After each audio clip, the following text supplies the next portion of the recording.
తాడేపల్లిగూడెం సమావేశం టీడీపీ జనసేన సమావేశం రసాభాసగా ముగిసి ఫెయిల్యూర్ ముద్ర పడిపోయిన తరువాత పవన్ కళ్యాణ్లో పునరాలోచన ప్రారంభమైంది. తాను ఏ నియోజకవర్గం నుంచి పోటీ చేయాలన్న విషయంలో ఆయన గందరగోళంలో పడిపోయాడు.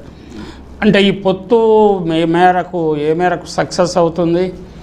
జనసేన కార్యకర్తల్లో తీవ్రమైన అసంతృప్తి ఉంది 24 సీట్లు తీసుకున్నందుకు. అలాగే పవన్ కళ్యాణ్ అవసరం లేకుండా మనమే నెగ్గేస్తామని టీడీపీ వాళ్ళల్లో కొంచెం ధీమా పెరిగింది. ఈ నేపథ్యంలో ఆయన ఏ నియోజకవర్గం నుంచి పోటీ చేయాలన్న విషయంలో ఇంకా గందరగోళ పడుతున్నాడు. ఆయన సోదరుడు అనకాపల్లి నాగబాబు ఇంతకుముందు నరసాపురం నుంచి పోటీ చేసి కొంచెం రెస్పెక్టబుల్ ఓట్లు సంపాదించిన నాగబాబు ఈసారి అనకాపల్లి నుంచి పోటీ చేయాలనుకున్నాడు. అనకాపల్లి నుంచి పోటీ విరమించేశాడు. ఆయన అద్దెకి తీసుకున్న ఇల్లుని మళ్ళీ వాపసు ఇచ్చేశాడు అన్నట్టు వార్తలు వస్తున్నాయి. అది ఎలా ఉన్నా పవన్ కళ్యాణ్లో కూడా అదే అయోమయం ఏర్పడినట్లుంది. భీమవరం అయిపోయింది, తిరుపతి అయిపోయింది, అవనిగడ్డ అయిపోయింది, ఇవన్నీ సర్వే చేయించుకున్నాడు.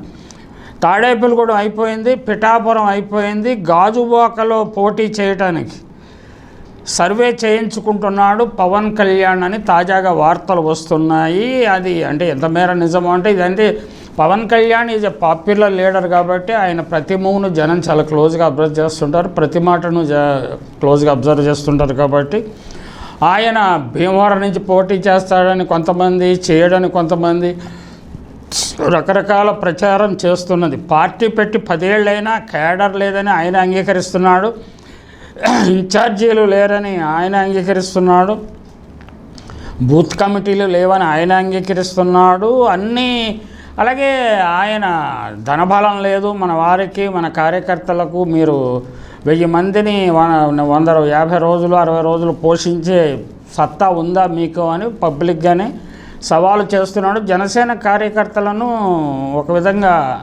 కించపరుస్తున్నాడు.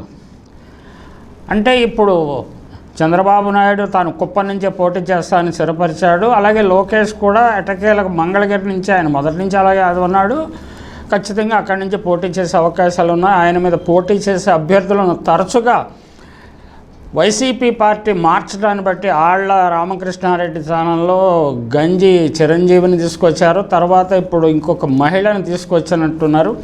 ఇవన్నీ కూడా వైసీపీ ఎందుకు తడబడుతున్నది అన్న ప్రచారానికి కూడా తెరతీస్తున్నాయి. ఆ విషయంలో వైసీపీ వారు చాలా జాగ్రత్తగా ఉండాల్సి ఉన్నది. అంటే భీమవరంలో పోటీ చేయడానికి మరి వస్తాడా రాడా అనేది కూడా అక్కడ స్థానికంగా అంటే ఇంటింటికి వచ్చి మేము పోటీ చేస్తాడు మా నాయకుడు, మీ అభిప్రాయం ఏంటి అనేది అడుగుతున్నట్టుగా చెబుతున్నారు.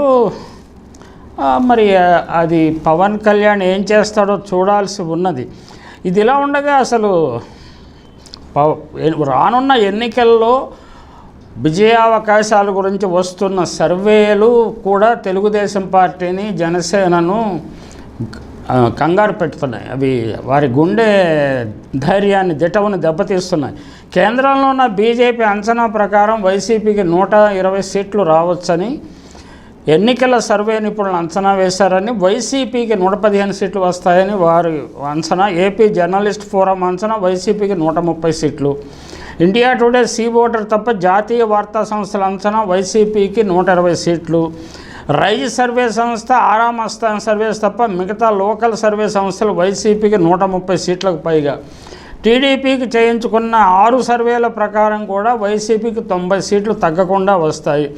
ఏతావాత అన్ని సర్వేల్లో తేలింది ఏంటంటే ఆంధ్రప్రదేశ్లో మళ్ళీ జగనే అనే విషయం తేలిపోతున్నది. దాంతో అభ్యర్థులు రంగంలో దింపడానికి చాలా కష్టమైపోతున్నది.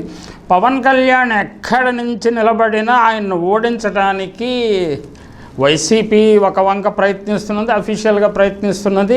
పిఠాపురంలో ఆయన పోటీ చేస్తాడన్న వార్త రాగానే వంగా గీత అక్కడ జగన్ తరఫున పోటీ చేస్తున్న వంగా గీత కాకినాడ ఎంపీ గారిని పిలిపించి జగన్మోహన్ రెడ్డి మాట్లాడాడు. పవన్ కళ్యాణ్ ఎట్టి పరిస్థితుల్లోనూ అసెంబ్లీలో అడుగుపెట్టకుండా చూడాలని పట్టుదలతో జగన్మోహన్ రెడ్డి ఉన్నట్లుంది. అలాగే చంద్రబాబు, లోకేష్ కూడా పరోక్షంగా పవన్ కళ్యాణ్ దెబ్బతీస్తారని వేరే చెప్పనవసరం లేదు. ఏదేమైనా పవన్ కళ్యాణ్ అంటే జగన్ నేను అభిమన్యుని కాదు అర్జునుడు అని చెప్పుకున్నాడు కదా. పవన్ కళ్యాణ్ విషయంలో మాత్రం ఆయన పద్మవ్యూహంలో ఇరుక్కున్న అభిమన్యుడిగానే అభివర్ణించక తప్పదు.